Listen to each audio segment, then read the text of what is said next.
Langsung saja, saya Ibnu Abbas sebagai tokoh masyarakat Desa Lada.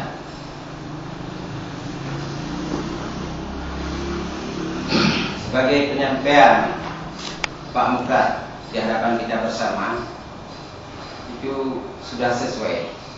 Tapi kami kemari menurut dasar surat adalah suatu kelanjutan surat undangan kelanjutan penyelesaian dari poin-poin yang telah Bapak paparkan bulan-bulan yang telah lalu. Yang pertama, poin pertama, tanah sengketa dengan masyarakat. Poin yang kedua, tanah gelantah. Poin yang ketiga, kebun semak belukar.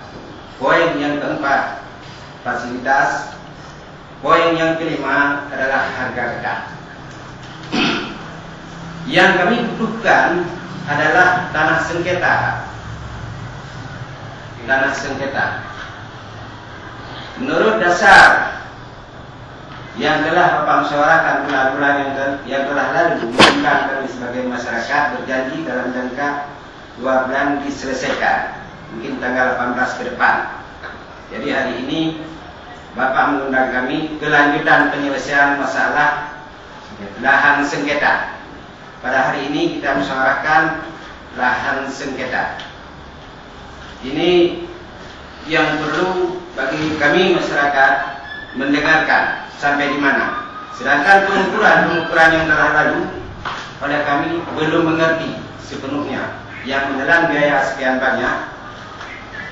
Walaupun biaya itu bukan atas nama masyarakat yang aktif, tetapi kami juga ikut merasa kecewa karena belum ada penjelasan di manakah terletak patok HGO PTSir tersebut dan di manakah lahan-lahan yang sengketa dengan masyarakat. Ini perlu Bapak meneliti lebih lanjut. Demikian harapan saya untuk lahan tersebut agar cepat selesai supaya PTSir bisa kelanjutannya menurut HGO dia, dan kami selaku masyarakat nanti bisa Bapak menekan kalau tidak bersih seperti yang kita lihat yang telah lalu. Demikian harapan saya. Saya habisi dengan wabillahi taufiq wal hidayah. Wassalamualaikum warahmatullahi wabarakatuh. Saya hormati Pak SN1 mewakili Bupati Aceh Barat dan Pak Kabak Pelayanan Perenahan dan Bapak Wakil Camat dan Wakil instansi terkait yang adalah Kabupaten Aceh Barat, dan Pak Kecil dan Pak Mukim yang sudah hadir dalam ruangan ini, dan manajemen PTSir. Untuk kita ketahui bersama, sebuah kebun saya pikir ada aturan dan ada manajemennya yang baik dan bagus, sehingga sebuah kebun itu bahwa profesional memiliki tanggung jawab sosial dengan lingkungan masyarakatnya sendiri.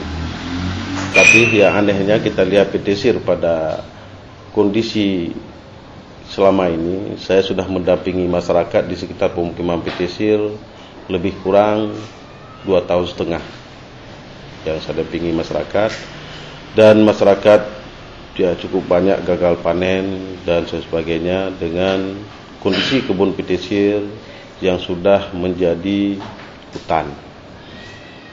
Dan saya pun menemukan dan punya dokumentasi yang lengkap.